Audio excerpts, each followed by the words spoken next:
요한계시록 11장 읽겠습니다. 14절까지 읽겠습니다. 또 내게 지팡이 같은 갈대를 주며 말하기를 일어나서 하나님의 성전과 제단과 그 안에서 경배하는 자들을 청량하되 성전 밖 마당은 청량하지 말고 그냥 두라. 이것을 이방인에게 주었은즉 저희가 거룩한 성을 42달 동안 짓밟으리라. 내가 나의 두 증인에게 권세를 주리니 저희가 굵은 베옷을 입고 1260일을 예언하리라. 이는 이 땅의 주 앞에 섰는 두 감람나와 두 촛대니 만일 누구든지 저희를 해하고자 한즉 저희 입에서 불이 나서 그 원수를 소멸할지니 누구든지 해하려 하면 반드시 이와 같이 죽임을 당하리라. 저희가 권세를 가지고 하늘을 닫아 그 예언을 하는 날 동안 비오지 못하게 하고 또 권세를 가지고 물을 변하여 피되게 하고 아무 때든지 원하는 대로 여러 가지 재앙으로 땅을 치리로다. 저희가 그 증거를 마칠 때에 무적행으로부터 올라오는 짐승이 저희로 더불어 전쟁을 일으켜 저희를 이기고 저희를 죽일 터인즉 저희 시체가 큰 성길에 있으리니 그 성은 영적으로 하면 소돔이라고도 하고 애굽이라고도 하니 곧 저희 주께서 십자가에 못 박히신 곳이니라. 백성들과 족속과 방언과 나라 중에서 사람들이 그 시체를 사흘발 동안을 목도하며 무덤에 장사하지 못하게 하리로다. 이 두 선지자가 땅에 거하는 자들을 괴롭게 한 거로 땅에 거하는 자들이 저희의 죽음을 즐거워하고 기뻐하여 서로 예물을 보내리라 하더라. 3일 반 후에 하나님께로부터 생기가 저희 속에 들어가매 저희가 발로 일어서니 구경하는 자들이 다 크게 두려워하더라. 하늘로부터 큰 음성이 있어 이리로 올라오라 함을 저희가 듣고 구름을 타고 하늘로 올라가니 저희 원수들도 구경하더라. 그 시에 큰 지진이 나서 성 10분의 1이 무너지고 지진에 죽은 자 사람이 7천이라. 그 남은 자들이 두려워하여 영광을 하늘의 하나님께 돌리더라. 둘째 화는 지나갔으나 보라 셋째 화가 속히 이르는도다. 이 시간에는요, 아프리카의 그 굶어 죽는 어린이들을 위해서 우리가 헌금을 하겠습니다. 지난 일요일날 광고를 했죠. 어제 저녁에 뉴스에 그게 나왔는데 아마 보신 분들 있으시죠? 얼마나 비참하냐면 지금 수단하고 소말리아 이 지역에 2년째 지금 비가 안 오는데요. 거기 있는 사람들이 어느 정도냐 하면은 어린애가 옆에서 우는데 어머니가 젖을 줄 수가 없어요. 젖이 껍질하고 젖꼭지만 남고 이 젖 알맹이가 전혀 없습니다. 완전히 없어요. 참 말할 수 없이 굶어 죽는 사람들이 지금 있는데 제가 어제 참 그걸 보고 너무나 가슴이 아팠습니다. 우리가 이 땅에서 호의호식하고 살면서 지금 지구촌 한 곳에 일어나는 이런 일에 너무나 참 우리 자신이 무자비한 게 아닌가 하는 그런 생각을 해봤습니다. 지난번에 제가 광고할 때 한 끼씩 금식하고 그 금식한 값을 우리가 봉투에다 넣어가지고 오라 그런 얘기를 했습니다. 저는 3끼를 금식했는데요. 아무래도 제가 여러분보다는 말씀을 전하는 입장이니까 더 금식을 해야 되겠죠. 그런데 어제 그 광경을 보면서 참 내가 3끼 금식한 것이 저 사람들에게 무슨 도움이 될까 하는 그런 참 비참한 생각을 해봤어요. 저는 기도하기 전에 금식하기 전에 하나님께 기도했습니다.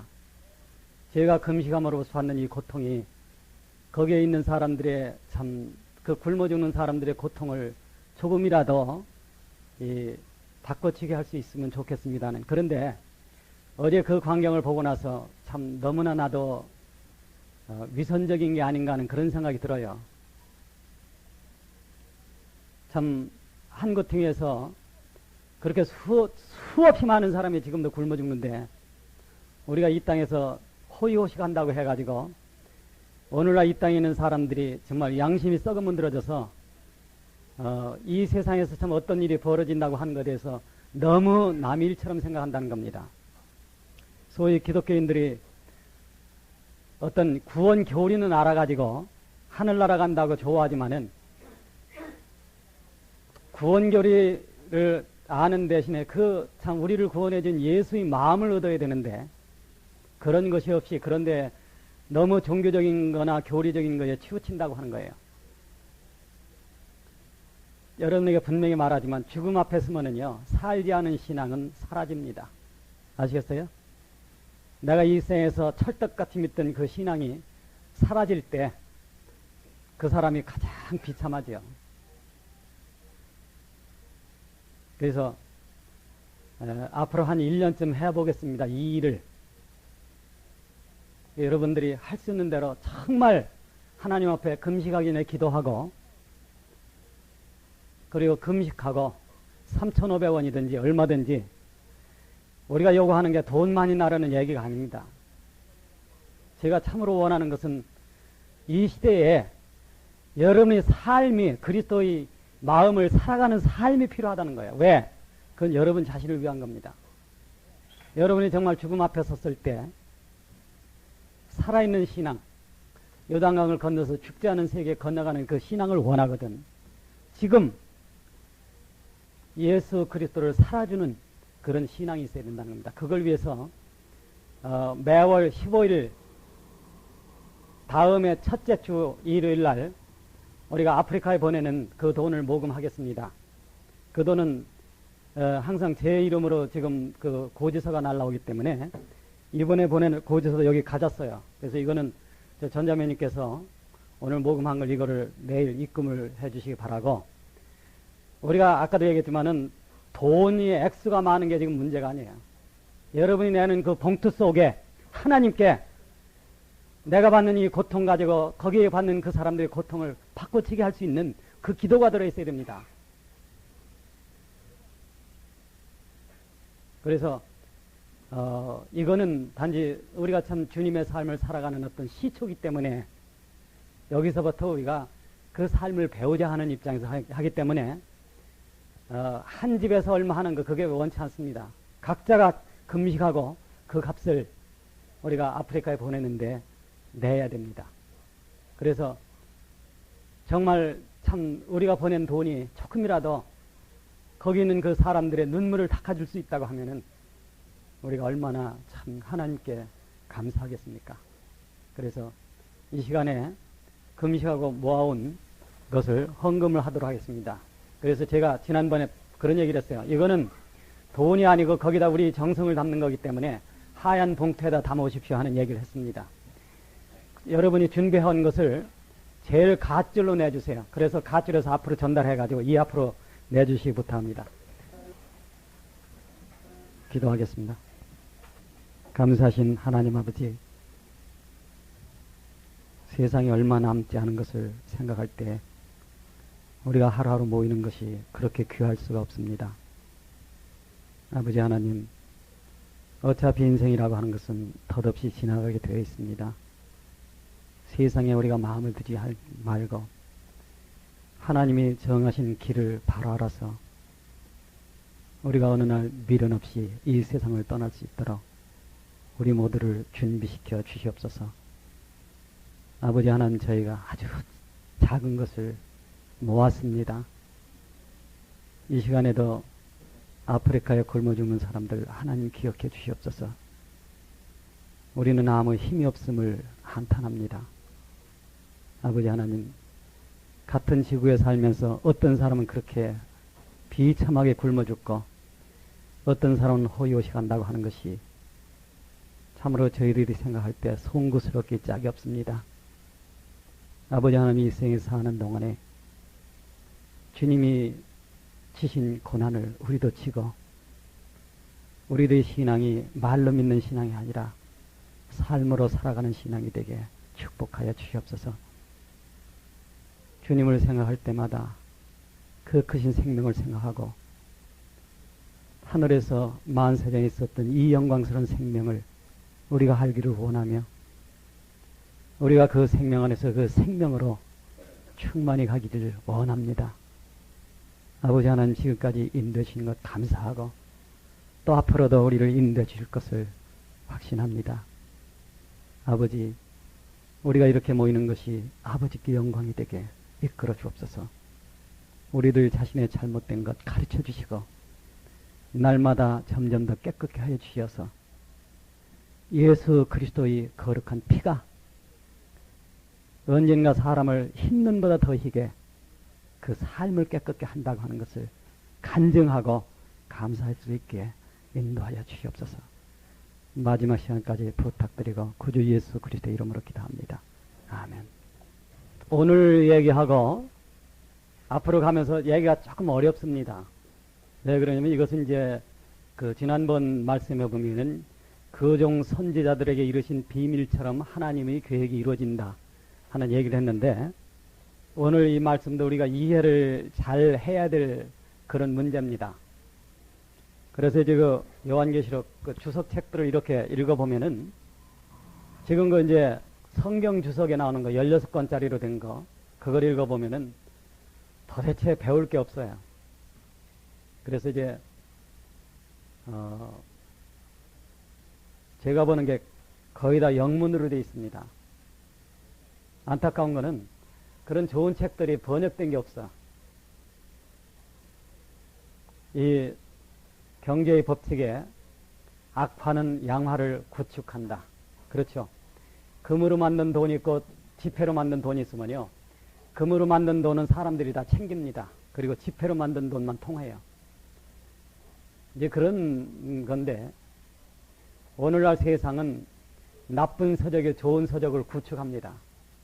읽는 사람들이 좋은 책을 안 읽기 때문에 출판하는 사람들이 좋은 책을 출판할 수가 없다고 하는 거예요. 그런 세상이 되어버렸습니다. 그러니까 참 좋은 책들이 번역이 안 되고 있는 겁니다. 근데 그런 책들 속에 보면은 무슨 말이 있느냐 하면요, 성경 66권 중에서 요한계시록 11장이 제일 어렵다, 그렇게 얘기하는 사람들도 있더라고요. 그만큼 오늘 우리가 배우는 이 내용이 중요한 거죠. 그리고 이거를 이해하면은 이 요한계시록 전체 그림을 그릴 수 있는 거고, 특히 이제 11장, 12장도 이게 연속된 내용이죠. 오늘 11장에 대한, 그러니까 10장에서부터 쭉 나오는 내용은 이게 연속된 삽입문인데, 이런 것을 이해하면은 요한계시록이 어떻게 흘러간다고 하는 전체 그림을 그릴 수 있다고 하는 겁니다. 그래서 오늘은 그만큼 중요한 거고, 혹시 모르겠어요. 이거를 다음 주까지 배워야 될는지 오늘 얘기를 다 하게 될는지 그건 모르지만은 그런 입장에서 우리가 배워야 되겠고, 되게 이제 멸망하는 사람들은 항상 어떤 거냐면 내일로 미룹니다. 신앙 문제를 앞으로 잘 믿지 하는 거예요. 대부분 다 멸망하는 사람이 그런 사람들입니다. 하늘나라 갈 사람들은 내일로 미루지 않아요. 히브리서에 있는 것처럼 신앙이라는 것은 오늘밖에 없습니다. 그러니까 어제 잘 믿은 거 쓸데없고 앞으로 잘 믿겠다고 생각하는 거 쓸데없습니다. 신앙은 항상 오늘 잘 믿어야죠. 그래서 사람들이 멸망하는 원인이 다 그 미루기 때문에 그렇다는 거예요. 게을러가지고. 제 친구 중에 한 사람도 이제 어제 이렇게 만났는데 간암이 걸렸다고 그래요. 그래서 3개월 동안 선고를 받았답니다. 3개월 밖에는 못 산다는 얘기를 들었다는 거죠. 근데 참 그런 걸 봤을 때, 자, 지금 저 친구에게 무슨 소망이 있을까? 그렇지 않겠습니까? 모르겠습니다. 젊은 사람들은 뭐 이것도 하고 저것도 할 소망이 있을는지 모르겠지만은, 적어도 50이 넘은 분들 일상에 무슨 소망이 있어요? 안 그렇습니까? 세상에 살아있는 그 이유가 뭡니까? 단 하나, 올바름 있자고 하는 거죠. 영원한 소망이 없던 인생을 뭐하러 살아요? 안 그렇습니까? 그래서 참 내가 이 세상에 소망을 가지고 산다고 하는데 그 길을 우리가 좀 바로 찾아야죠. 오늘 읽은 말씀 처음서부터 보겠습니다. 또 내게 지팡이 같은 갈대를 주며 말하기를, 일어나서 하나님의 성전과 제단과 그 안에서 경배하는 자들을 청량하되 성전 밖마당은 청량하지 말고 그냥 두라. 이것을 이방인에게 주었은즉 저희가 거룩한 성을 42달 동안 짓밟으리라. 42달이라고 하는 것은 3년 반입니다. 그렇죠? 3년은 36개월이고 6개월 더하면은 42이죠. 3년 반. 그러니까 다니엘의 제 70번째 일에는 둘로 나눈다고 하는 거죠. 하나는 전 3년 반, 하나는 후 3년 반. 근데 여기 보면은 그 지팡이 같은 갈대를 지면서 성전과 제단과 그 안에서 경배하는 자들을 청량하라는 거예요. 이걸 누구에게 준 명령이냐 하면은 이 명령은 이것을 기록한 사도 요한에게 준 명령입니다. 여기 그렇게 됐죠. 또 내게 지팡이 같은 갈대를 주며 가라사 때, 그러니까 사도 요한에게 이 명령을 줬다고 하는 것은 그럼 하나님께서 사도 요한에게 뭘 어떻게 하라는 얘기냐? 여기서 이제 이 요한계시록에 어떤 그 중요한 문제가 하나 있는데, 그것은 4장에서 보면 하늘에 열린 문이 있고 올라오라 해서 사도 요한이 반모섬에서 어디를 가냐면 셋째 하늘을 갔다고 하는 겁니다. 이것은 사도 요한이 하나의 대표적인 인격, 그 하나의 대표적인 인물로서 간 거지. 이것은 어떤 그림자냐 하면은 2장과 3장이 끝나면서 그 일이 벌어지기 때문에 이것은 하늘로 성도들이 휴거된다고 하는 것을 내포하는 그림이죠. 그래서 여기 사도 요한에게 성전을 측량하고 그 안에 있는 자들을 측량하라고 하는 것은 영화로운 부활을 얻은 사람들에게 하는 명령이라는 겁니다. 영화, 여기 보통 이제 신앙이라는 것이 처음에 칭의죠. 그렇잖아요. 삶이 의롭지 않은 사람이라도 하나님은 먼저 그 사람을 의롭다 하신다. 즉 하나님을 믿는 사람을 의롭다 한다는 겁니다. 그래서 그리스도의 죽음을 받아들이는 사람은 의롭다 한다는 거예요. 그 다음에 두 번째, 의롭다함을 입은 사람은 그 안에 성령이 임재해서 명실공히 의롭게 한다는 겁니다. 즉 법적 구원뿐만이 아니라 실제적 삶을 구원한다고 하는 거예요. 그것이 이제 뭐냐 하면은 성화라고 하는 겁니다. 그 다음에는 성화에서 뭐로 건너가면 영화로 건너가요. 영화로 건너간다고 하는 것은 죽을 것이 죽음이라고 하는 과정을 건너서 어디로 가면 영원히 죽지 않는 상태로 가는 겁니다. 그게 이제 영화죠. 그래서 영화라고 하는 것은 부활하신 그리스도의 몸과 같이 시간과 공간의 제한을 받지 않는 몸을 입는 겁니다. 그게 인생의 최고의 소망이죠. 죽지 않는 세계에 건너간다고 하는 거. 그런데 지금 저 요한계시록에 나오는 사람들은, 사도 요한과 함께 올라간 사람들은 어떤 사람들이냐 하면 영화로운 몸을 입은 사람들이라고 하는 겁니다. 여러분 참 이게 얼마나 존귀한지 말할 수 없어요. 왜 그러냐 하면은 그 사도 바울이 자꾸 어떤 얘기를 하느냐 하면은 하나님의 신성이 그 안에, 그리스도 안에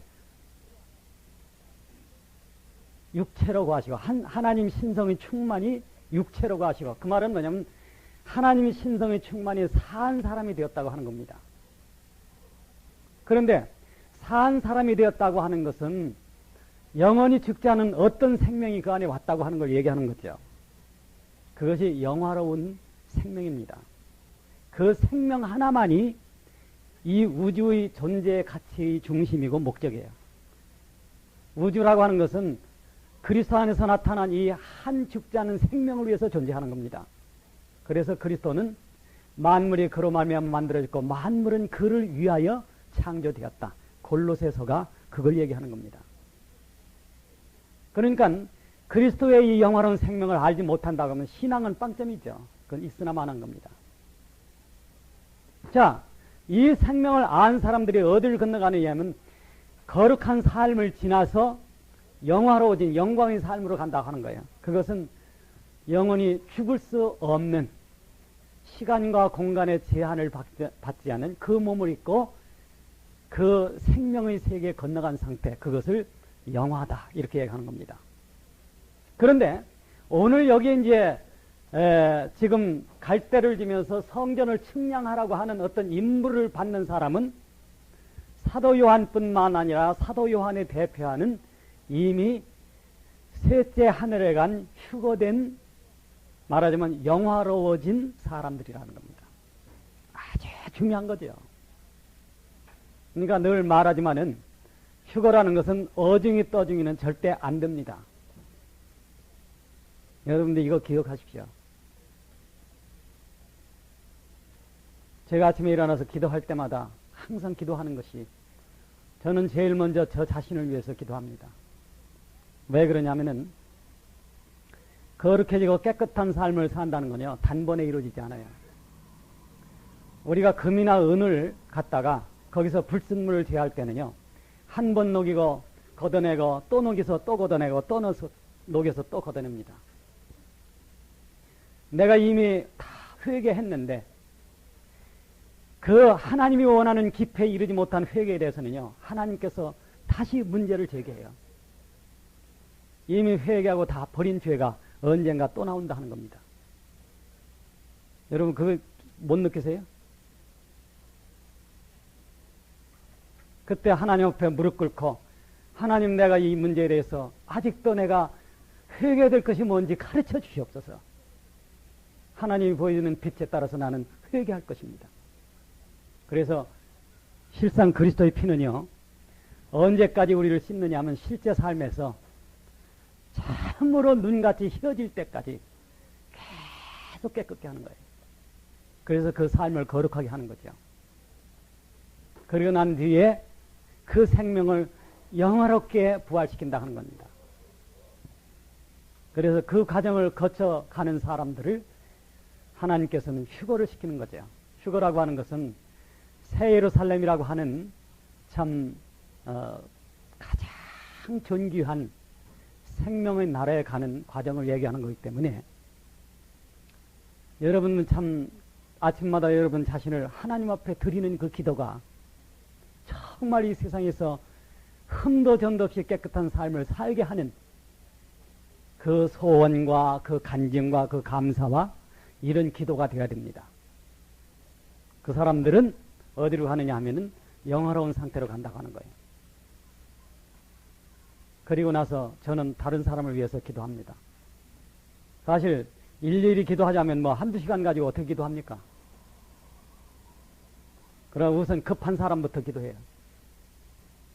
왜? 다가오는 운명이라는 게 너무 처참하기 때문에.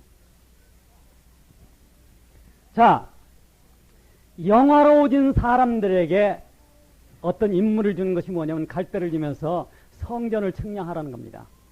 그래서 이제 그 사도 바울이 무슨 얘기를 하느냐면, 성도들에서 너희가, 고린도전서에 그 말이 있죠. 너희가 세상을, 성도와 세상을 심판할 줄을 너희가 알지 못하느냐. 여기 이제 측량한다 이 말이 5가지 의미가 있어요. 성경을 쭉 찾아보면은 이 자를 가지고 뭐를 측량하는 데서 첫 번째 의미라고 하는 것은 그것을 하나님의 것으로 삼는 겁니다. 두 번째는 심판에 내어 던지는 거예요. 물론 뭐 이 5가지 이야기를 지금 다 할 수가 없습니다. 그런데 예를 들어서 어떤 건축물을 짓기 위해서 측정할 때 측량을 하고, 심판에 내어 던지기 위해서 측량을 하고, 그 다음에 은혜의 회복을 하기 위해서 측량을 하고, 그 다음에 유업으로 주기 위해서, 즉 하나님의 것으로 삼기 위해서 측량을 하고, 그 다음에 보호하고 성별시키기 위해서 측량을 합니다. 이제 5가지 측량의 의미가 있죠. 이것은 이제 여기에 관련 성경 구절은 이 시간에 다 못 찾습니다. 시간이 없기 때문에. 언젠가 이제 여러분들에게 찾아보도록 그렇게 부탁할 때가 있을지도 모르지요. 그런데 자, 여기서 갈대를 주면서, 이것은 막대와 같은 갈대를 주면서 측량한다는 거예요. 그러니까 이미 휴거된 성도들은요, 어떠한 하나님이 주는 거룩한 임무에 관련된다 하는 것을 우리가 알 수 있다고 하는 겁니다. 그래서 이것을 측량하는데 뭘 주느냐 하면은 갈대, 그러니까 막대와 같은 갈대를 준다 하는 거예요. 갈대. 근데 참 이상한 거는요, 이 성경을 캐논이라고 부르는데, 캐논이라고 하는 그 단어가 어디서 나왔느냐면, 이 갈대라는 것과 똑같은 겁니다. 말하자면, 원어에 있어서는요, 이 갈대라는 말과 성경이란 말과 같은 거예요. 요 정도까지만 여러분이 알고 계십시오. 그러니까, 여기 지금 성전을 측량하는데 이 성전이 어디 있느냐 하는 겁니다. 자, 이것은, 자, 지금 이 요한계시록은 어디서부터 지금 이 명령이 나오냐면 하늘에 있는 성소죠. 하늘에 심판의 보좌가 베풀어지고 거기서부터 지금 이 명령이 떨어지는데 여기 있는 성전은 그럼 하늘에 있는 성전을 얘기하는 거냐? 물론 그럴 수 없습니다. 왜 그러냐면은 하늘에 들림을 받아 휴거돼서 하늘나라에 간 사람들이 하늘에 있는 성소를 측량한다는 건 말이 안 되죠. 왜 그 성소를 측량합니까? 그것은 하나님이 보좌하고 계신 곳인데. 그러면 이 성전은 필히 어디에 있어야 되냐면 땅 위에 있어야 됩니다. 근데 여러분이 아시다시피 지금까지는 이 성전이 없다고 하는 거예요. 성전이라고 하는 것이 몇 개가 있냐면 성경에 기록된 것이 5개가 있습니다. 여러분이 아시다시피 모세를 통해서 지어진 것은 성막이지요. 이것은 광야를 이동하는 동안에 짓는 그 임시 건물입니다. 성막. 말은 이제 천막으로 짓는 거예요. 그러나 예루살렘, 그러니까 가나안에 들어가서 예루살렘에 와가지고 이제 성전을 짓는데, 영구 건물을 짓는데 첫 번째 지어진 것이 솔로몬 성전입니다. 그렇지 않습니까? 그런데 이 솔로몬 성전이라는 것은요, 587년, 그러니까 바벨론이 침공을 했을 때 이것이 무너졌어요. 이건 이제 첫 번째 성전입니다. 두 번째로, 성전이 다시 그 자리에 지어졌는데 이것이 스룹바벨 성전입니다. 스룹바벨이라고 하는 사람과 예수아라고 하는 사람이 같이 그 성전을 지었거든요. 그런데 이 성전을 스룹바벨 성전이라고 하는 거죠. 그런데 이것은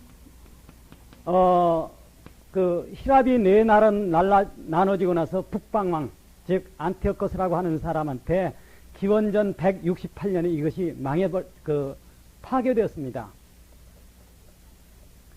그리고 나서 이제 헤롯이라고 하는 사람이 다시 이것을 지었죠.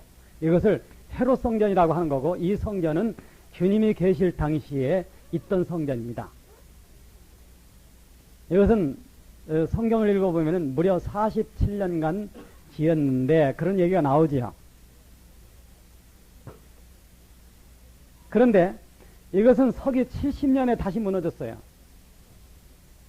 그리고 성전이 무너진 그 자리에 뭐가 섰느냐 하면은 이슬람 사원이 지금 서 있습니다. 그러니까 적어도 요한계시록의 이 말씀이 참여되려면은 어떤 지구상의 변화가 일어나든지 그렇지 않으면은 이 말씀은 참여될 수 없다는 거예요.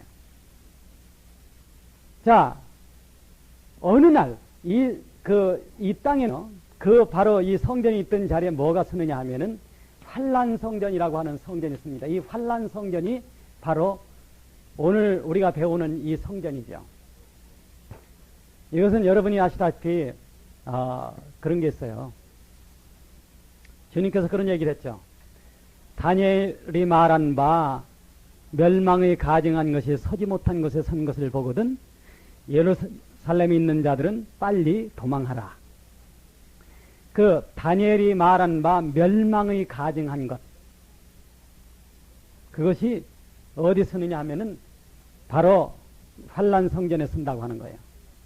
멸망의 가증한 것이 뭐냐? 자, 여러분 한번 생각해 봅시다. 사탄이 원래 누굽니까? 사탄은 한 천사였어요. 이 사탄은 무엇을 하는 천사냐면 하나님의 영광을 보호하는 천사입니다. 덮는 그룹이야. 그렇게 되어 있죠. 덮는 그룹. 덮는 그룹이라고 하는 것은 하나님의 보좌에 가장 가까이 있는 천사입니다. 그런데 이 천사가 뭐를 가졌느냐 하면은 흑심을 가졌다는 거예요.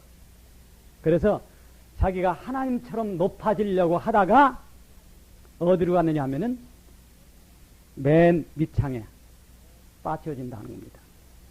그런데 이 그룹이라고 하는 천사, 즉 사탄이 된 이 천사, 즉 이 사탄은 어딜 가고 싶겠습니까? 지금 가고 싶으면 어딜 가고 싶겠어요? 예, 하나님의 보좌로 가고 싶은 거예요.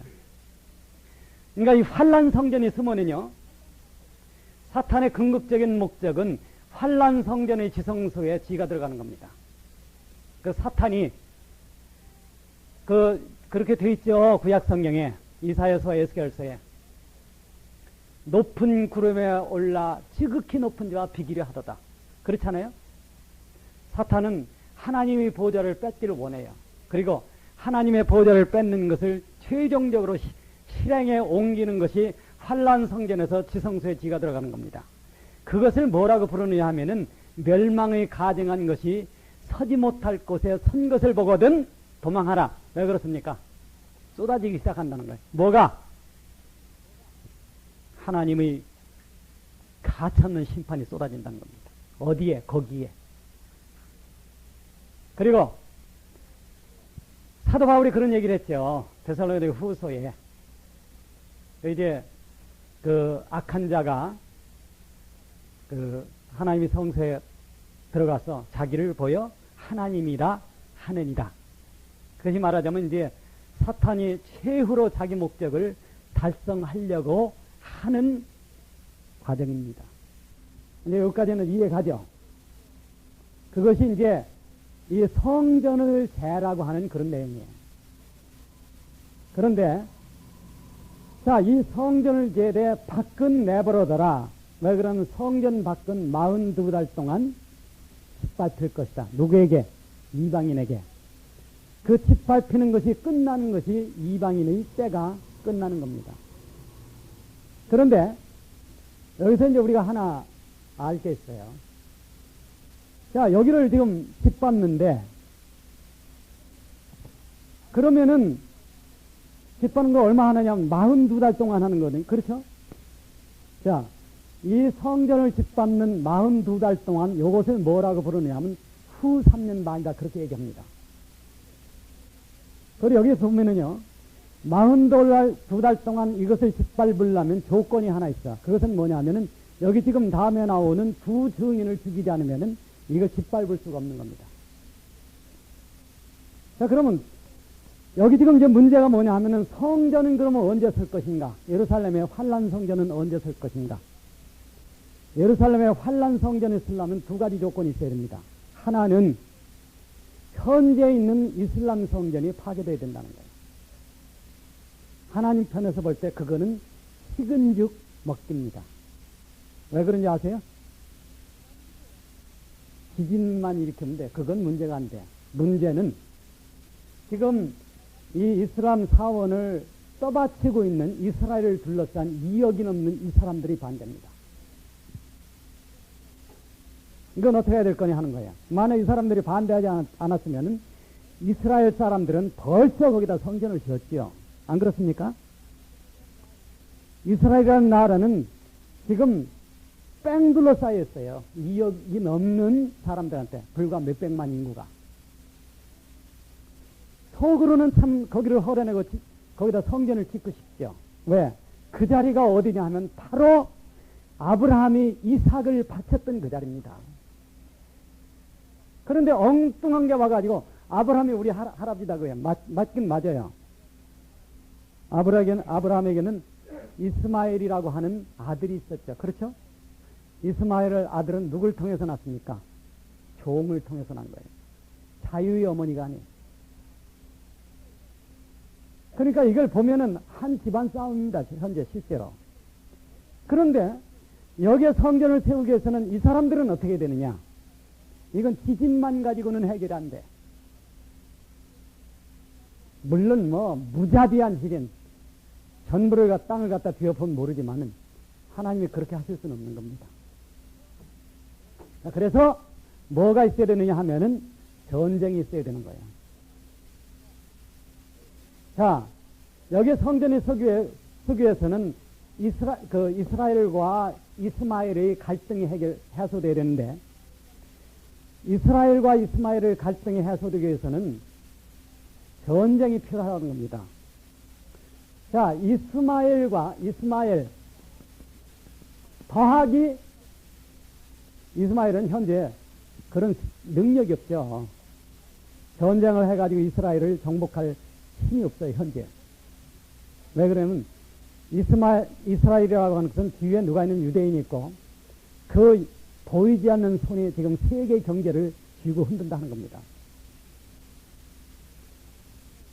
그렇지 않겠어요? 이스라엘에서는 생각대로 하면 벌써 그 자리를 밀어내고 성전을 짓고 싶고, 또 아랍 측에서도 그것을 생각대로 하면 이스라엘을 그냥 차로 실어다가 그냥 지중해에다 쓸어넣어 그러고 싶은 마음이 있을 겁니다.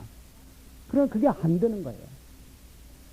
그러면 훗날의 성전의 속에서는 전쟁이 있어야 되는데, 이 전쟁이 어떤 전쟁이면 여기 있는 겁니다. 이것이 어디에 기록됐느냐 하면 에스겔서 38장 39장에 기록된 거예요. 왜 그러냐면 이때는요 바로 이스마엘을 업고 북방왕이 북쪽에서 공격하기 때문에, 그래서 에스겔서를 보면 극한 북방에서부터 내려오도록 되어 있어요. 그럼 너는 왜 전쟁 붉은 말 얘기할 때 이 얘기 안 했냐? 그 얘기는 그때 하면 안 됩니다. 자, 이거는 여러분들 한번 읽어보십시오. 이 에스겔서 38장 39장을 여기서 지금 배울 수 있는 시간이 없기 때문에 이걸 읽어보시고, 지금 이렇게 되어 있습니다. 에스겔서 38장 처음에 읽어보면요, 이쪽에 여기 지금 이스라엘이 있는데, 여기 지금 바사라고 하는 나라가 있습니다. 바사. 그렇죠? 정삼각형을 그려가지고 여기 뭐가 있느냐면 붓이라고 하는 나라가 있어요. 붓. 그 다음에 여기 뭐가 있냐면 부스라고 하는 나라가 있어요. 이디오피아죠. 이것이 정삼각형입니다. 그리고 이스라엘은 어디 들어있냐면 요 안에 들어있어요. 여기 바다가 연결되는데 요 바다가 페르시아만이라고 하는 바다죠.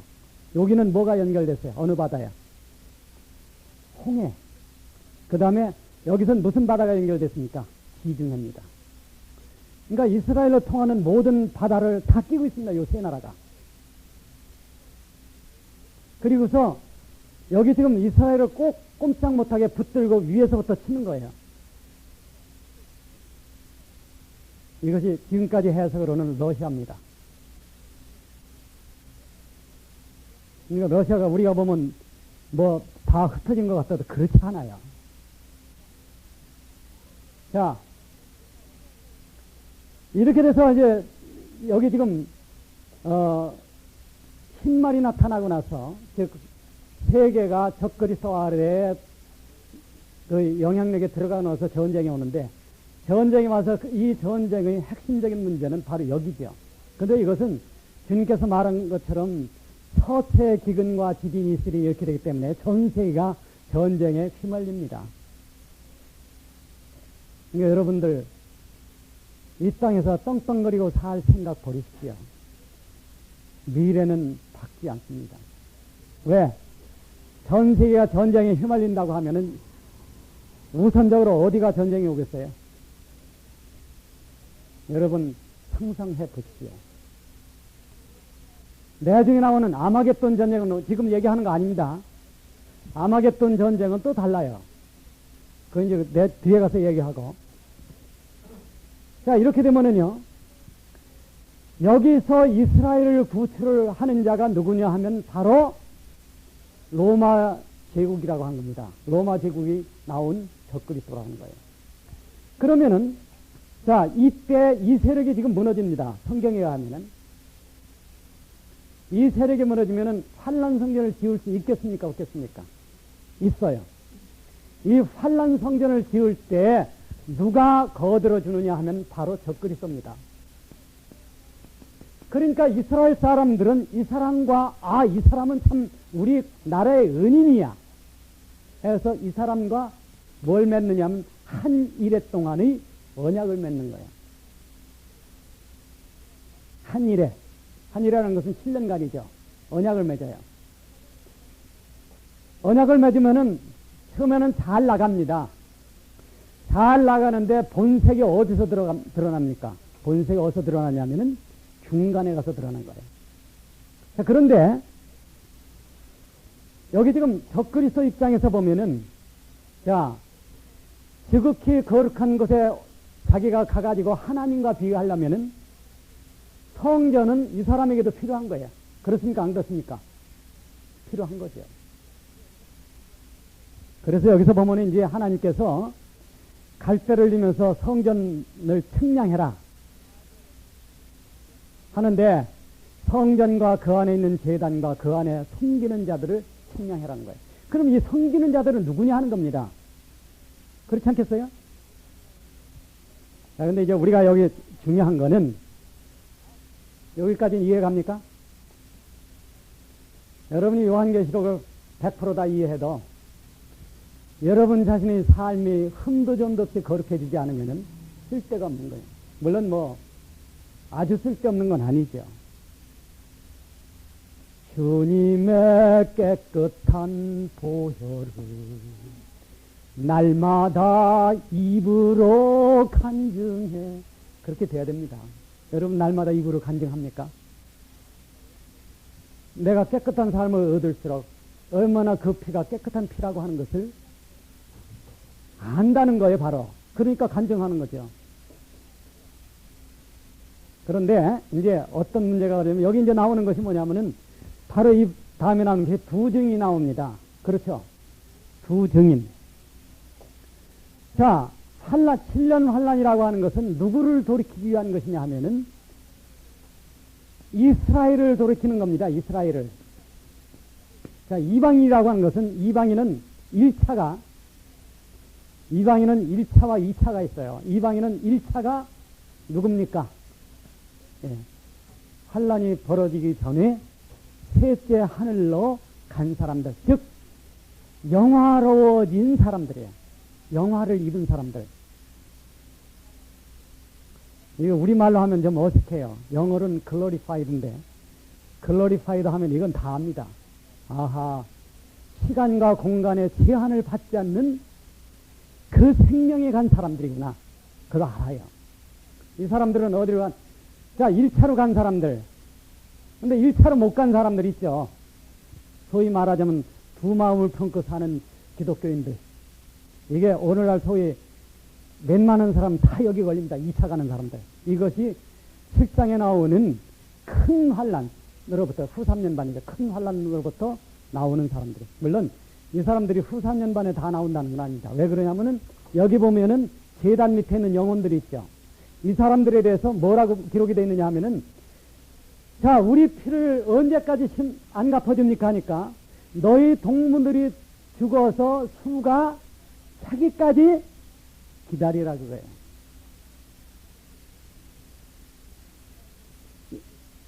이 사람들은 뭘 가느냐, 어떤 부활로 가느냐 하면 면류관이 있는 부활로 갑니다. 이 사람들은 면류관이 없어요. 이 사람들은 왕으로 가는 부활이고 이 사람들은 종으로 가는 부활입니다. 그러니까 다른 거예요. 그러니까 기왕 믿으려면은 지금 삶이 들어가는 겁니다. 내일 잘 믿겠다는 거, 그걸 어떻게 하느냐 하는 거예요. 지금 안 믿는 사람이. 안 그렇습니까? 지금 잘 믿으면 어떻게 해야 됩니까? 자, 두 가지 문제. 하나는 여러분이 베드로후서 그렇게 돼 있죠. 거룩한 행, 그런즉 어떤 사람이 되어야 마땅하냐.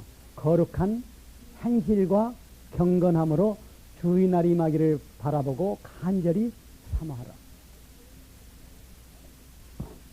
여러분의 삶이 깨끗해져야 돼. 어느 정도? 눈보다도 더. 아시겠어요? 아, 사람이 어떻게 그렇게 살아? 사람은 할 수 없대. 하나님은 하시느니라. 그래서 믿음이라고 하는 겁니다. 믿음은 한다는 거예요. 그 다음에 아까 되었지만은 교리만 믿는 신앙은 죽음 앞에서 없어진다는 거예요. 아시겠어요? 그 얘기 성경에 어디 있느냐? 있어요. 마태복음에. 나의 이 말을 듣고 행하는 자는 마치 그 집을 반석 위에 지은 지혜로운 사람과 같으니. 그 말이 뭐예요? 나의 이 말 듣고 행하는, 이 말이라고 하는, 이 말이라는 게 뭐냐 하면은 바로 마태복음 5장부터 쭉 나오는 얘기입니다. 마음이 가난한 자는 복이 나니 천국이 저희가 있습니다. 여기서도 쭉 나오는 거야. 이 말을 듣고 행하는 자는 어디가 어떻게 되는 거예요? 그 집을 반석 위에 짓는 거예요. 이 사람이 바로 예수 그리스도의 집 짓는 사람입니다. 그러나 머리로만 성경 교리 알고 구원받았다고 하는 거는요, 예수 그리스도의 짓는 집은 아닙니다. 아시겠어요?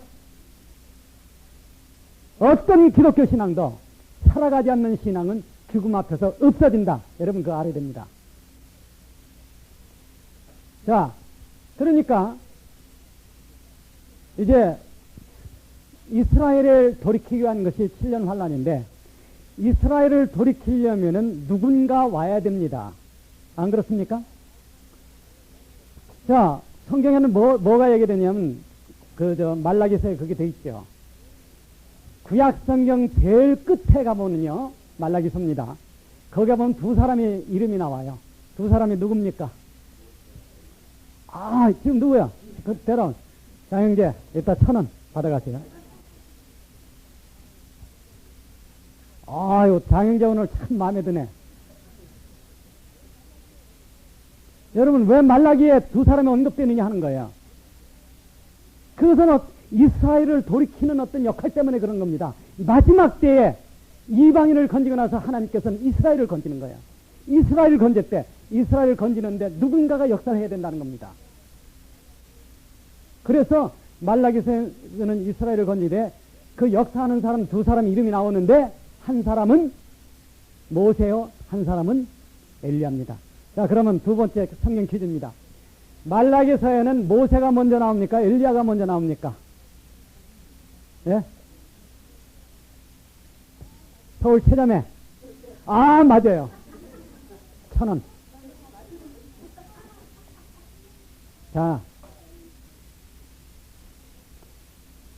이러면 집에 가면 이제 맛있는 거 주고 그랬겠지. 자, 모세와 엘리야가 나온다는 거예요. 그런데 엘리야는 한 번 왔었습니다. 그렇죠? 엘리야가 온다고 하는 것은 엘리야의 마음과 영으로 오는 거예요. 엘리야의 정신은 누가? 세례 요한이. 요한복음에 보면 그런 얘기가 나와요. 이스라엘 사람들이 그 세례 요한이 왔을 때 궁금했거든요. 그러니까 세례 요한한테 물었습니다. 당신이 누구냐? 첫 번째, 당신이 엘리야냐? 그러니까 세례 요한이 뭐라고 했습니까? 난 아니야 이랬거든요. 그러면은 그 선지자냐? 이렇게 물었어요. 요 그자 붙은 거 있죠. 이 영어로 더 붙는 거. 그 선지자냐? 하니까 세례 요한이 난 아니야 이랬단 말입니다. 그 선지자가 누구겠어요?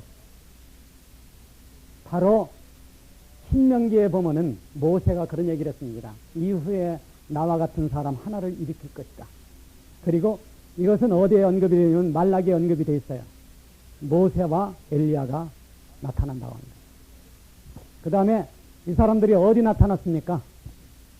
변화산상에 예수님이 왕권을 가지고 온다는 것은 재림의 모습입니다. 왕권을 가지고 온다는 것을 상징하기 위해서 변화된 모습으로 나타날 때 거기에 모세와 엘리야가 나타났습니다. 그런데 세례 요한 보고 물었습니다. 당신이 그 선지자냐? 그러니까 아니라.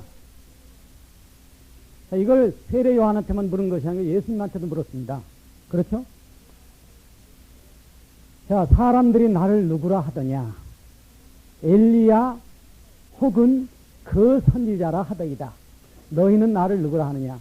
주는 그리스도시요 살아계신 하나님의 아들입니다. 그래 거기서도 이제 그 선지자가 나오는 겁니다. 오늘 해석하는 사람들이 여기 지금 두 감람나무, 그러니까 두 증인 중에 하나는 에녹일 것이다. 왜 그러냐 하면은 성경을 읽어보면은 죽음을 보지 않고 하늘로 들려 올라간 사람이 두 사람입니다. 그렇죠? 한 사람은 에녹이고 한 사람은 엘리야야. 그 이유 때문에 그렇게 해석하는 사람들 있어요. 그러나 그건 말이 안 됩니다. 왜 그러냐 하면은 그렇다고 하면은 예수님 변화산상에 어떻게 모세와 엘리야가 나타났냐 하는 거예요. 안 그렇습니까? 또 하나, 왜냐면 히브리서에 보면 한 번 죽는 것은 정한 일이요. 그렇기 때문에 죽지 않고 하늘로 간 사람들이 나타날 수 있다. 그렇게 믿는 건데 이런 게 있어요. 요한복음 11장에 보면 나사로가 죽었다가 살아났다가 또 죽었어요. 그렇죠? 그 사람은 어떻게 할 거예요? 나인성 과부는 어떻게 할 겁니까? 또 사도 바울이 살려준 그 사람은 어떻게 할 거예요? 죽었다가 살아났다가 또 죽었어. 그러니까 그렇게 해서 성경을 해석하는 것은 맞지 않는다는 겁니다. 자, 그러면 여기 이제 두 사람이 나오죠. 이 두 사람은 언제 나오느냐 하는 거예요. 전 3년 반이냐 후 3년 반이냐 하는 겁니다. 자, 이제 한번 이제 그림을 한번 그려봅시다. 7년간의 인데, 자, 붉은 말이 나올 때에 뭐가 쓰느냐 하면은 성전이 쓴다고 하는 겁니다. 붉은 말이라고 하는 것은 전 3년 반에서 시작하면서 나오는 거죠. 덧거리서 나타나면서 세상이 휘말리는 것이 전쟁입니다. 그러니까 참 우리가 지금 여기 살지만은 우리가 여기는 영광 도성이 없고, 그렇죠? 한 가지의 간절한 염원이 있다고 하면은 예수 그리스도 안에 나타난 그 생명에 가기를 원하는 것. 그거 말고는 소망이 있을 수 없는 겁니다. 그 생명에 이르러 시간과 공간을 제한을 받지 않은 영화로워진 그 몸을 우리가 받을 때 인생의 최후의 목적이 달성되는 겁니다. 물론 뭐 새하늘 새 땅에 와서부터 새로운 일이 있지만은 그건 뭐 여기서 지금 얘기할 문제가 아니고, 자, 여기서 성전이 쓴다고 하는 겁니다. 성전이 쓰면 이 성전에서 일하는 사람들이 있어야 되겠죠. 그렇죠? 여기서 먼저 나타나는 사람이 두 사람이에요. 왜 그러냐면은 이 사람들은 이스라엘 사람들의 마음을 지금 돌이켜야 된다는 거예요. 안 돌이키면 이 사람들을 건질 수가 없죠. 자, 사람의 마음을 돌이키기 위해서 필요한 것이 뭡니까? 하나는 특히 이스라엘 사람들에게는요, 하나님의 계명이에요. 바로 하나님의 계명이 누가 대표하는 겁니까? 모세입니다. 바로. 두 번째, 자, 하나님의 계명과 그 다음에 필요한 게 뭐예요? 세계입니다. 그렇죠? 세계의 대표자가 거예요. 이게 바로 엘리야입니다. 그래서 엘리야의 심령으로 세례 요한이 왔을 때에 세례 요한은 뭘 전했냐면 회개하라, 천국이 가까웠습니다. 이제 천국이라는 게, 천국은 다른 말로 얘기하면은 왕국입니다. 아시겠어요? 왕국이라는 게 뭐야? 궁극에 오는 게 천년왕국이죠. 그래서 사실 세례 요한도 예수님을 가리켜서 회개하라 천국이 가까웠다 했을 때는요, 교회 시대가 있다고 하는 것을 알지 못했어요. 교회는 비밀입니다. 그렇죠? 교회는 누구의 비밀이에요? 그리스도의 비밀이에요. 그렇기 때문에 이스라엘 사람들로서는 교회 시대가 끼어 있다고 하는 것을 몰랐죠.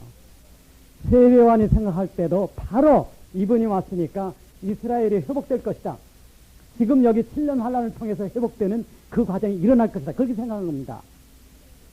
그런데 세례 요한이 옥에 갇혀서도 가만히 바깥 동정을 살피는데 도대체 이스라엘이 회복되는 것 같지 않더라는 거예요. 그렇지 않습니까? 그러니까 세례 요한이 답답해서 물었습니다. 제자를 보내가지고 예수님한테 보내서 자, 당신이 오실 분입니까? 우리가 또 기다려야 됩니까? 당신 하는 꼴을 보니까 내가 잘못 짚었는지 모르겠습니다. 그거예요. 그때 예수님 뭐라고 그랬어요? 이사야서 35장을 인용해서 말씀해 줬습니다. 신원하는 해가 떠오른다. 그리스도의 재림이죠. 이스라엘을 원수를 갚아주는 해가 떠오른다. 그 얘기를 해주는 겁니다. 그러니까 지금 여기는 이스라엘이 회개해야 돼. 그래서 여기서 이제 회개하는 사람을 세우는데 이 사람들이 뭐를 하냐면 강력한 어떤 힘을 받는 겁니다. 강력한 힘을 받는데 어떤 힘을 받아요? 두 가지죠. 하나는 자, 엘리야가 기도를 하니까 3년 반 동안 비가 안 와요. 여기 지금 나오죠? 검은 말 요게. 그렇잖아요? 전 세계 기근이 휩쓴다는 겁니다. 그 다음에 모세가 지팡이를 드니까 뭐가 일어납니까? 물이 피가 되는 거예요. 이것은 앞에서 지금 나오는 과정입니다. 그러면서 지금 하는데 여러분 하시죠. 이 사람들 행적이 전 세계 뭘로 전파되겠습니까? 뭘로? 텔레비로. 그러니까 지금 여기서 일어난 일은 전 세계가 지금 보고 있는 겁니다. 여기서 뭐가 나오냐면 14만 4천이 나오는 거예요. 이 두 사람의 증거를 통해 가지고 14만 4천에서 뭐가 나오느냐면 여기 나오는 큰 무리가 나오는 겁니다. 이 사람들은 뭘 해야 되냐 하면은 문제는 기독교 신앙의 문제는 그리스도에 대해서 순결을 지키느냐 못 지키느냐 그 문제입니다. 예전에 춘천 갔다 올 때 제 차에서 춘향전 마지막 장면을 틀었어요. 우리 권영재 아주 좋아하더라고요. 왜? 너무나 교회와 똑같기 때문에. 누가 이 세상에서 하나님에 대한 순결을 지킬 수 있느냐? 그것이 휴거의 문제입니다. 바로. 등한히 한 사람들, 이 사람들이 뭘 보고 회개를 하느냐 하면요. 바로 여기 지금 오늘 나오죠. 두 증인의 부활입니다. 바로.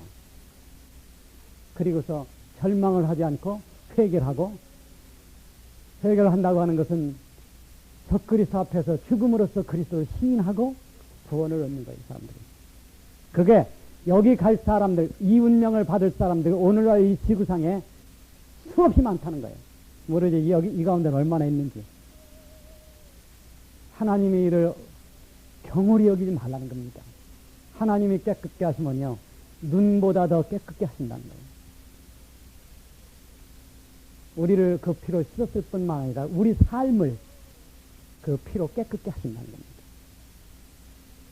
눈보다 더 희게 하셨네. 주님의 깨끗한 보혈을 날마다 입으로 간증해 용기로 싸워서 나가서 주님을 만나볼 때까지.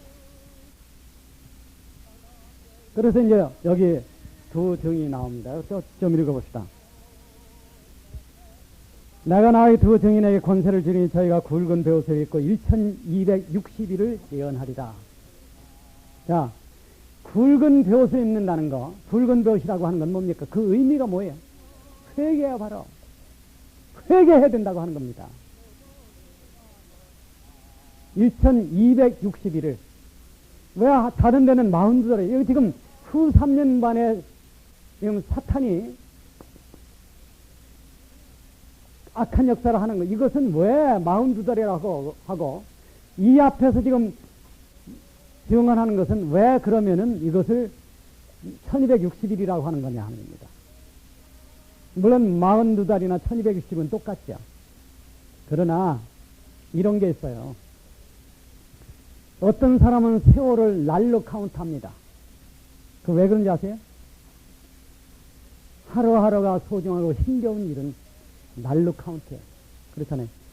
그래서 로마서 12장에 보면 너희 자신을 하나님이 기뻐하시는 산제사로 드리라. 뭐 언제? 날마다. 이 사람이 날로 카운트해야죠. 신앙이라는 것은 하루하루 어떻게 사는 게 중요한 겁니다. 그런데 이제 이 사람들이 자, 이스라엘을 회개케 하기 위해서 역사를 해가지고 하는데, 이거를 제일 눈꼴 신 사람이 누구겠습니까? 이 두 증인에 대해서 눈꼴이 제일 신 사람. 적그리스도예요, 바로. 그런데 이 적그리스도는 이 두 증인을 죽일 힘이 없어. 언제까지? 능력을 받기까지. 즉, 무정에게서 나오는 어떤 것을 받기까지. 이 얘기는 이제 다음에 하겠습니다.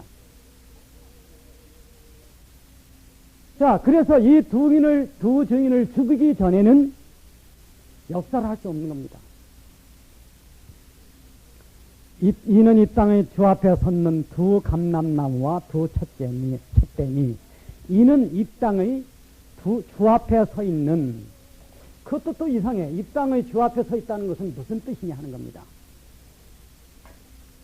자, 여기서 이제 우리가 하나 볼 것이, 오늘날의 크리스찬에게서 하나님은 누굽니까? 오늘날의 크리스찬의 하나님은 누구예요? 어느 하나님? 네? 성령 하나님? 오늘날 크리스찬에게서 하나님은요, 예수 그리스도의 아버지 하나님이에요. 여러분, 이거 참 알아야 됩니다. 우리에게서는 하나님이 누구냐면 예수 그리스도의 아버지 하나님입니다. 왜? 예수 그리스도 안에 하나님이 나타나셨고 우리가 이 안에 가는 거기 때문에, 예수 그리스도라고 하는 인격 안에서 우리는 하나님을 만나는 거예요. 누구를 말미암아? 성령으로 말미암아. 그래서 성령은 우리에게 그리스도의 형상을 입혀주는 분이시죠. 그러니까 우리에게는 예수 그리스도의 아버지 하나님이에요. 그런데 이스라엘 사람에게는 명칭이 그렇지 않습니다. 이스라엘 사람들에게는. 이스라엘 사람들이 애굽에서 나와가지고 가나안에 들어갔을 때 이스라엘 사람들은 하나님을 뭐로 부르냐면 온 땅의 주야. 온 땅의 주. 온 세계를 지배하는 하나님이란 그런 뜻입니다. 온 땅의 주. 그런데 이것이 뒤로 와가지고 이스라엘 민족의 포로로 잡혀갔을 때, 그때 하나님은, 그때 이스라엘에게 보이는 하나님은 이름이 달라요. 다니엘서 보면은 이때 하나님은 뭐로 되냐면 하늘에 계신 하나님입니다. 자, 이스라엘 민족이 지금 승하는 때에는요, 하나님은 누구냐면 온 땅이 거하는 주가 되고, 이스라엘 민족이 쇠한 때에는요, 이 하나님은 뭐로 변하느냐 하면 하늘에 계신 하나님입니다. 그래서 우리가 다니엘서 2장을 꿈 얘기를 읽어보면은 하늘에 계신 하나님이 하고 나오지요. 다시 스룹바벨이 돌아와가지고 성전을 재건축하면은 하나님의 이름은 또 바뀝니다. 그때는 온 땅에 계시는, 온 땅의 주, 이렇게 됩니다. 온 땅에 계시는 주님으로 됩니다. 그러니까 여기서 지금 온 땅에 여기 이 땅의 주 앞에 섰는 두 감람나무라 하는 것은 지금 이스라엘에 대한 역사가 긍정적으로 나간다는 증거예요. 즉 그 말은 뭐냐면 하나님의 역사심이 땅에 있다고 하는 거죠. 여기서 지금 두 감람나무가 서 있습니다. 감람나무가 뭐 하는 겁니까? 자, 여기는 두 감람나무와 두 촉대죠. 촉대는 기름을 받아야 됩니다. 기름은 어디서 나옵니까? 감람나무에서 나와요. 그래서 이 사람들은 참 모든 어떤 고통을 겪더라도 하나님 앞에 백성들의 마음을 하나님께 돌이키는 역사를 한다고 하는 거예요. 여기서부터 나오는 사람들이 인을 칠 수 있게끔 부름을 받는 사람들이 14만 4천이라는 거예요. 그러니까 이 두 증인에서 14만 4천이 나오는 거죠. 그러니까 여기 보면 그래요. 만일 누구든지 저희를 해하고자 한즉 저희 입에서 뭐가 나옵니까? 불이 나서 원수를 소멸할 때 누구든지 해하려 하면 반드시 이와 같이 죽임을 당하리라. 엘리야는요, 엘리야 생전에 이런 일을 했습니다. 그 군대가 잡으러 올 때 50명을 갖다 불살로 죽인 일이 있습니다. 여러분들이 한번 이제 집에 가서 읽어보십시오. 열왕기상으로. 그러니까 누구든지 이를 해하고자 하면 불이 나서 그 원수를 소멸할지니 누구든지 하려면 반드시 이와 같이 죽음을 당하리라. 저희가 권세를 가지고 하늘을 닫아 그 예언을 하는 날 동안 비 오지 못하게 하고 또 권세를 가지고 물을 변하여 피가 되게 하고 아무 때든지 원하는 대로 여러 가지 재앙으로 땅을 치리로다. 저희가 그 증거를 마칠 때, 그 증거를 마칠 때 1300년반이 지나고 나서 그 말이죠. 무적행으로부터 누가 하랍니까? 이거는 이제 뒷장에 나오기 때문에 그때 가서 우리가 자세히 배우도록 하고요.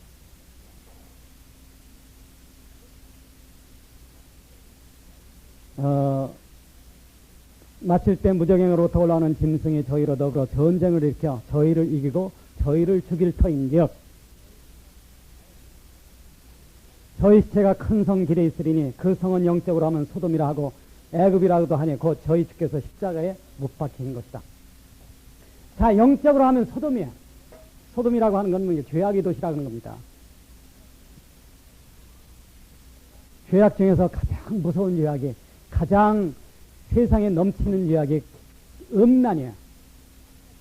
그래서 남자끼리 동성 연애하는 거를요, 영어로는 사도마이트라고 그래요. 소돔 사람들이라 그런 뜻입니다. 남자가 동성 연애하는 거를. 그 구약성경 읽어보면 나오죠. 천사가 누구의 집에, 롯의 집에 들어갔는데 사람들이 들어와서 둘러싸고 오늘 저녁에 너희 집에 들어온 이쁘게 생긴 남자를 내놔라 그거야. 왜? 우리가 가늠하겠다 그겁니다. 그러니까 롯이 뭐라고 그랬어요? 말렸어요. 차라리 내 딸을 내줄 테니까 그 사람은 내버려 둬라. 그만큼 타락한 세상이 소돔입니다. 그래서 이런 사람들을 뭐라면 사도마이트 이렇게 얘기를 해요. 그런데 자, 영적으로 하면 소돔이야. 죄로 보면은 소돔과 같다는 겁니다. 뭐가? 예루살렘이. 왜 그렇습니까? 예루살렘이 소돔과 같다고 하는 것은 이스라엘 백성이 세상과 가늠하는 거예요. 가늠하는 여인들이 세상과 벗든 것이 하나님의 원수임을 알지 못하는 것. 그 다음에 영적으로 하면 예루살렘은 또 뭡니까? 애굽이야. 애굽이라는 건 뭡니까? 애굽이 무슨 뜻이에요? 세속성을 얘기하는 거죠. 자, 애굽, 가나안, 그 다음 바벨론. 그렇죠? 불신자는 애굽에 속합니다. 신자는 가나안에 속해요. 신자 중에서 잘못 믿는 사람은 바벨론에 속합니다. 왜? 여기 와가지고 잘 살아야 되는데 포로를 잡혀갔어. 누구의 포로예요? 바벨론은 귀신의 처소입니다. 그러니까 종교 믿다 잘못되면요, 귀신에 붙들려요. 그런데 실제적으로 오늘의 역사라고 하는 것은 제2의 출애굽과 똑같은 겁니다. 왜? 여기 지금 예루살렘을 이렇게 애굽이라고 부른다고 하는 것은 이스라엘 사람들이 돌아서야 돼. 뭐로? 죄악과 세속성에서 돌아서야 됩니다. 이것은 제2의 출애굽이죠. 이 출애굽 때 역사하는 것이 바로 모세의 집행이었다고 하는 겁니다. 자, 애굽에서 나와라. 엘리야는 뭐라고 그러겠어요? 회개하라는 거예요. 그래서 이 사람들 자체가 바로 베옷을 입고 여기서 예언했다고 하는 거죠. 그런데 문제가 생기는 겁니다. 자, 무적행에서 올라온 것은 멸망의 아들이죠. 여기 지금 이 멸망의 아들은 참 많이 배워야 됩니다. 멸망의 아들이 예수님에게 제일 가까이 있었어요. 누구요? 예, 가룟 유다죠. 그래서 가룟 유다를 보고 예수님께서 멸망의 아들이라고 했습니다. 요한복음 17장에도 그게 나옵니다. 아버지께서 내게 주신 자 중에 하나도 멸망치 않고, 그 다음에 한 사람이 예외가 되는데 그 사람이 뭐예요? 멸망의 아들입니다. 그런데 이 사람들이, 자, 그러면 영적으로 하면 소돔이라 하고 애굽이라도 하니 곧 저희 주께서 십자가에 못 박힌 것이라. 자, 그러면은 지금 여기 들어있는 이 11장이라고 하는 것은, 아하, 지금 이것은 예루살렘을 중심해서 일어난 사건이구나 하는 것을 안다 하는 겁니다. 자, 마지막 7년 대환란이라는 것이 이스라엘을 돌이키기 위한 것이기 때문에 이것은 물론 예루살렘을 중심으로 사건이 전개돼야죠. 백성들과 족속과 방언과 나루 중에서 사람들이 그 시체를 사흘 반 동안을 목도하며 무덤에 장사하지 못하게 하려로다. 자, 백성과 나루, 이건 전 세계를 얘기하는 겁니다. 이방인들. 그렇죠? 전 세계 이방인들이 이 죽은 시체를 3일 동안을 봐. 뭘 통해서 봐요? 아, 그 간단해. 키만 보는 거야. 근데 이 사람들이 속이 후련하겠어요? 안 후련하겠어요? 후련해. 왜? 이 사람들 때문에 괴로웠다는 거예요. 어째서 그렇습니까? 3년 반 동안 비가 오는 이유가 뭐예요? 그 무지막지한 흉내 누리고 한 것이 무슨 때문입니까? 바로 이 엘리야 때문에 그런 겁니다. 그러니까 얼마나 미워하겠어요. 저책만 없으면 우리가 잘 먹고 살 텐데 하는 그런 거. 그러니까 두 선지자가 땅에 거하는 자들을 괴롭게 한 거로 땅에 거하는 자들이 저희의 죽음을 즐거워하고 기뻐하여 서로 뭘 보냅니까? 예물을 보낸 거예요. 이젠 됐다 하는 겁니다. 이젠 우리 세상이다 하는 거예요. 그러니까 얼마나 좋아하겠느냐 하는 거죠. 그런데 이 가운데서요, 이것을 보는 사람들 중에서 슬퍼하는 사람들이 있다 하는 거야. 그 사람들이 누구겠어요? 성경을 들은 사람들.